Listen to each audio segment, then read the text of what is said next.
Bonsoir et bienvenue dans ce journal sur PPACI TV. Voici les titres.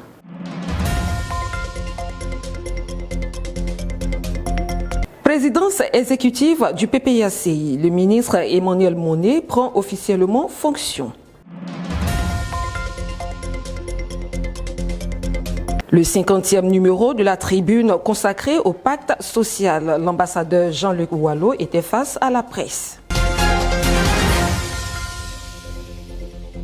Passation de charge hier au siège du parti, le professeur Sébastien Dano-Djedje a passé le relais de la présidence exécutive au ministre Léon Emmanuel Monet. Françoise Rabé. Par cette réception de documents officiels, le ministre Léon Emmanuel Monet devient le troisième président exécutif du Parti des peuples africains Côte d'Ivoire à PPACI depuis sa création les 16 et 17 octobre 2021. Présidé par le docteur Assoadou, premier vice-président du parti, et en présence de plusieurs hauts responsables nouvellement nommés, la cérémonie de passation de charge entre le professeur Sébastien Dano-Djedje et le ministre Léon Emmanuel Monet s'est déroulée hier lundi 17 août dans la camaraderie propre aux militants du PPACI. Le président a estimé qu'aujourd'hui, ils peuvent être à d'autres postes pour le bien de notre parti. Parce que nous abordons une phase extrêmement difficile. Donc aujourd'hui, celui qu'on nomme, tu es content d'être nommé, mais en même temps, il faut comprendre que le combat qui va commencer est très difficile. La marche sera difficile. Donc, camarade Dano-Djedje, camarade Monet, le président vous a nommé pour que vous continuiez le combat. Et chacun de vous sait ce qu'il doit faire et ce qu'il a à faire. En effet, à la suite du premier congrès ordinaire du PPACI, qui a vu la réélection du président Laurent Gbagbo, toutes les instances du parti avaient été dissoutes pour un nouveau départ et une restructuration. De cette restructuration, le ministre Léon Emmanuel Monet, anciennement président du conseil politique permanent CPP, est nommé président exécutif, un poste qui le met au premier rang dans la gestion du parti et l'exécutif. La cérémonie donc de ce lundi a été une occasion pour l'ex-président exécutif du parti, aujourd'hui président du conseil stratégie et politique CSP, de faire le bilan tout en souhaitant plein succès au nouveau président exécutif. On s'est très vite mis dans la mission qui a consisté à faire du président Laurent Gbagbo le candidat de notre parti à l'élection présidentielle. Donc on s'est introduit dans la bataille et on n'a jamais lâché. Beaucoup de choses ont été faites et nous avons payé un lourd tribut. C'est pour cela que je voulais profiter de cette occasion pour rendre hommage à nos camarades qui sont battus avec nous et qui se retrouvent aujourd'hui dans les geôles du pouvoir. Je pense à Kone Boubacar, je pense à Keke Joël, je pense à Damana Diapikas, à Daï Nestor, à Blaise Lasme. Ils sont nombreux. Ils sont nombreux. Si je me mets à les citer, je vais en oublier. Mais généralement, eux tous, nous avons une pensée particulière pour nos camarades. On ne les a pas oubliés. Voilà en gros les documents que nous vous passons ce matin pour dire que le travail continue. Ce qu'on a fait, qu'on n'a pas pu réussir, il t'appartient aujourd'hui à toi et à ton équipe de réussir. Ce qu'on a fait maladroitement, il t'appartient à toi de corriger. Donc, camarades, on est ensemble. On n'est pas loin, on est juste à côté. On est juste à côté. Mais nous sommes surtout prêts à t'aider à ce que le travail de Babou Laurent, le travail PPACI, aboutisse. Bon vent pour ce qu'il sait à faire pour notre parti. Reconnaissant à l'endroit du président Laurent Gbagbo pour cette nouvelle nomination, le nouveau président exécutif, le ministre Léon Emmanuel Monet, rassure. En me nommant ou en nommant votre serviteur président exécutif du PPACI, et si l'on se place dans le contexte de son discours à Songombraté, le discours du référent politique, c'est un insigne honneur que me fait le président Laurent Gbagbo. C'est-à-dire en réalité une charge considérable.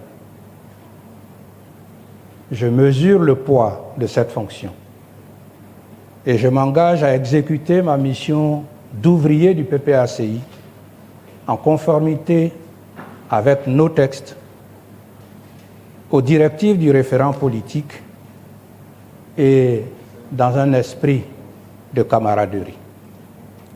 À l'entame de ma mission de président exécutif du PPACI, en ce 17 août 2026, je voudrais vous faire partager ma conviction profonde que nos rapports d'amitié, de fraternité et de camaraderie détermineront significativement l'avenir de notre parti et l'avenir de notre patrie également.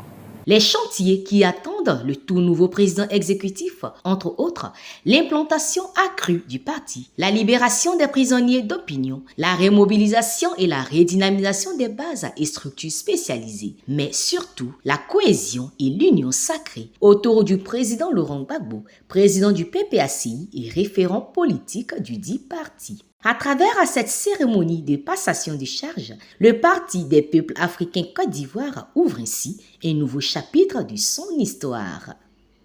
Ce changement à la tête de l'exécutif du parti intervient alors que les réflexions de fond sur la gouvernance locale se poursuivent avec un regard particulier porté sur les collectivités territoriales. Le 50e numéro de la tribune consacrée au pacte social a été animé aujourd'hui mardi 18 août au siège du parti. La décentralisation et le développement local était le thème du jour, décortiqué par l'ambassadeur Jean-Luc Wallo, maire de Tabou. Ange Abraham. La décentralisation est une modalité de gestion des affaires publiques par les populations à travers les collectivités locales dotées d'organes démocratiquement élus qui existent aux côtés des services de l'État. Dans son développement, le conférencier a présenté 3 grandes étapes dans le domaine, à savoir de 1960 à 1999, l'étape correspondant à l'encadrement du processus de décentralisation. De 2000 à 2011, le démarrage et la consolidation du processus de décentralisation. Et de 2011 à ce jour, la réorganisation et la poursuite de la décentralisation. Pour le maire de Tabou, la décentralisation doit être considérée comme un véritable projet de gouvernance permettant de rapprocher la décision publique des populations, de renforcer la démocratie locale et de donner aux collectivités les moyens d'agir efficacement. Elle ne saurait être réduite à une simple organisation administrative. Pourrait-on parler véritablement de décentralisation lorsque les collectivités disposent de compétences sans disposer pleinement de moyens humains, financiers, matériels nécessaires à leur exercice? Il faut donc passer d'une décentralisation des compétences à une décentralisation réelle du pouvoir, des ressources, des capacités et des responsabilités. Depuis 2001, plusieurs échelons ont été annoncés. 4 échelons décentralisés. Les régions, les départements, les districts et les villes. L'existence de ces textes ne suffit pas. Il faut que les compétences soient clairement définies, que les responsabilités soient lisibles et que les procédures permettent aux collectivités d'agir avec efficacité. À ce niveau, il faut donc clarifier les compétences respectives de l'État, des régions et des communes, réduire les chevauchements des compétences, simplifier les procédures administratives, renforcer la sécurité juridique des collectivités, moderniser et, si nécessaire, codifier les règles applicables aux collectivités. L'objectif est simple, c'est de permettre donc à l'élu local de savoir clairement ce qu'il peut décider, comment il peut le faire et de quoi il est responsable. Car une collectivité ne peut être pleinement responsable devant ses populations si elle ne dispose pas d'une véritable capacité de décision et d'action. L'ambassadeur du pacte social a fait remarquer que la création de 12 districts en 2021 n'a pas servi à grand-chose, sinon à la récompense des copains. Quand les décisions sont prises à la va-vite, il faut donc s'attendre à quelque chose de dramatique. Alors, à quoi devons-nous attendre quand de telles nominations se font? 5 années plus tard, le 7 janvier 2026, un décret numéro 05/2 du 7 janvier a mis fin à l'existence de ces districts pour n'en retenir que 2, marquant ainsi le retour à la situation antérieure, comme sous la gouvernance du président Laurent Gbagbo. Mesdames et messieurs, vous comprenez avec moi que le président Laurent Gbagbo a toujours raison. En conclusion, Jean-Luc Oualo pense que le développement national ne peut être durable si les territoires évoluent à des rythmes profondément différents. Lorsque les territoires se développent, c'est la Côte d'Ivoire tout entière qui progresse. Pendant que les cadres du parti affinent les contours de cette décentralisation à Abidjan sur le terrain, la machine à mobiliser les militants est déjà en marche pour préparer les élections internes. Le week-end dernier, le secrétaire général adjoint en charge du district du Godjibois, Zéléi Sérikba, était en tournée de mobilisation et de sensibilisation sur les élections internes. Il a successivement été à Oumé, Gagnoua et Lakota. Le commentaire de Ange Abraham sur les images de Steven JJ. En prélude aux élections au niveau des structures de base du parti, le secrétaire général adjoint chargé du district du Godjibois, Zéléi Sérikba Joachim, a entrepris une tournée d'information, d'écoute et de mobilisation dans sa zone de compétences. Cette tournée visait à instruire les camarades sur les différentes étapes des élections internes à venir, de recueillir leurs préoccupations et de s'assurer de leur pleine disposition à réussir cette importante action nécessaire à la vie du parti. Démarré à Oumé le vendredi 14 août, précisément à Diegonefla dans la région du Go, le secrétaire général adjoint et sa délégation ont été chaleureusement accueillis par une présence qualitative et quantitative des militants. Sur place, le secrétaire général a eu une séance de travail avec les responsables locaux et les militants. Au cours de cette rencontre, Zéléi Sérikba les a appelés à la discipline, à la responsabilité et surtout au travail. Il a insisté sur la nécessité de faire de ces élections internes une occasion de renforcer les bases du parti, de consolider la mobilisation et de valoriser l'engagement sur le terrain. Pour finir, il a exhorté les militants à l'union. Nous sommes à Diegonefla aujourd'hui pour le lancement du processus électoral interne au niveau du parti, précisément au niveau du district du Godjibois. Aujourd'hui, c'était l'étape de la région du Go qui a vu l'événement se dérouler à Diegonefla.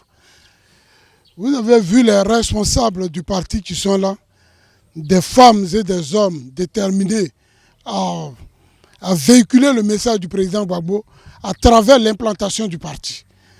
Et je crois que le message est bien entendu. À partir d'aujourd'hui, nous leur avons donné une feuille de route à l'effet de veiller à l'implantation de notre parti. Le samedi 15 août, la délégation a marqué une étape particulière à Dougrou-Palenya, où le secrétaire général adjoint Zéléi Sérikba était le parrain des festivités. Accompagné de plusieurs collaborateurs, il a honoré de sa présence à cette célébration, témoignant ainsi son intégration à la base.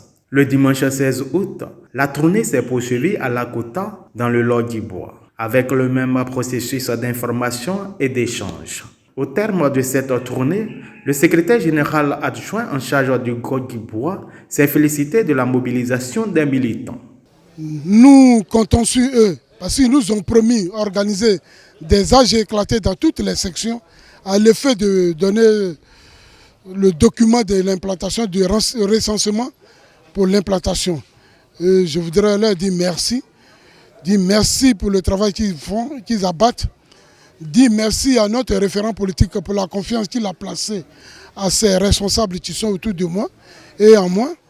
Nous rassurons notre responsable politique que nous n'allons pas le décevoir. C'est dans cette belle atmosphère, avec le sentiment des devoirs accomplis, que la délégation et les militants se sont donné rendez-vous pour des prochaines rencontres. Mais si la vie politique interne s'emballe et que les discours se multiplient sur les pistes de développement, une autre réalité bien plus douloureuse frappe quotidiennement les foyers ivoiriens, en particulier dans la capitale économique. Si la capitale ivoirienne attire les investisseurs et les grands groupes, elle est devenue, selon le dernier baromètre international, la métropole où le coût de la vie étrangle le plus les populations. Derrière les chiffres flatteurs de la croissance, la réalité du quotidien est celle d'une pompe à finances qui vide les poches des plus démunis.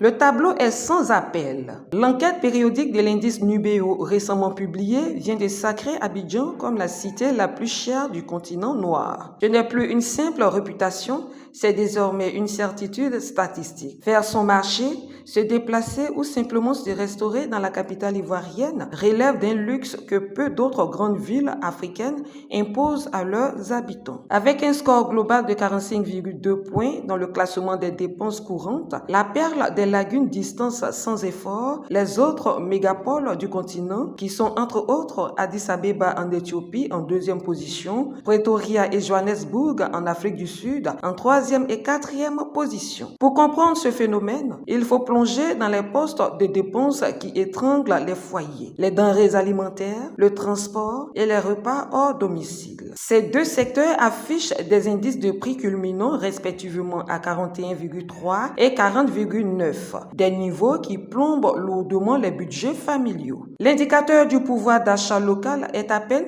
digestible, à peine 12,5 points. Ce chiffre médiocre en dit long sur le décalage entre la flambée des prix et la stagnation des rémunérations, les salaires. Contrairement à des villes sud-africaines comme Pretoria ou Johannesburg, où les habitants bénéficient d'une capacité d'achat dépassant les 100 points, l'Abidjanais, lui, s'enfonce dans une précarité grandissante, obligé de rogner sur l'essentiel pour joindre leurs deux bouts. Cette situation déjà explosive se dégrade encore sous le poids des aléas conjoncturels. Alors que le pays célébrait récemment son indépendance, les prix du carburant et du pétrole lampant ont été brutalement revus à la hausse, ajoutant une couche supplémentaire de souffrance pour des ménages déjà exsangues. Pourtant, cette trajectoire n'est pas une surprise. Abidjan occupe depuis plusieurs années déjà le haut de ce classement peu enviable, porté par son statut de hub régional, une urbanisation effrénée et une attractivité économique qui attire les capitaux, mais qui semble oublier les visages de ses citoyens. Pendant que les promoteurs et les multinationales prospèrent dans cette effervescence ouest-africaine, les couches vulnérables continuent de payer le prix fort. Le gouvernement actuel, malgré les discours, s'obstine dans une politique d'immobilisme. Aucune mesure d'envergure n'est venue endiguer cette spirale infernale des prix de l'immobilier, des transports ou des biens de première nécessité. Dans ce contexte, le salaire interprofessionnel de croissance SMIC apparaît comme une fiction totalement déconnectée de la réalité vertigineuse du coût de la vie. La pression est permanente et ce sont toujours les mêmes qui trinquent, les petites gens sacrifiées sur l'autel d'une prospérité qui leur échappe. Mais les Ivoiriens peuvent garder espoir car le président Laurent Gbagbo est toujours en avance. Ayant vu de loin les choses venir comme un prophète, le référent politique du PPACI a mis en place le pacte social. Ce pacte social, dont un des piliers est le pouvoir d'achat conduit par le secrétaire général adjoint Konaté Navigué, est déjà en action afin de recueillir les préoccupations de la population pour un meilleur remède. Nous sommes au terme de ce tour d'horizon. L'initiative pour la libération des prisonniers d'opinion créée par le président Laurent Gbagbo demande votre soutien en faveur des prisonniers d'opinion.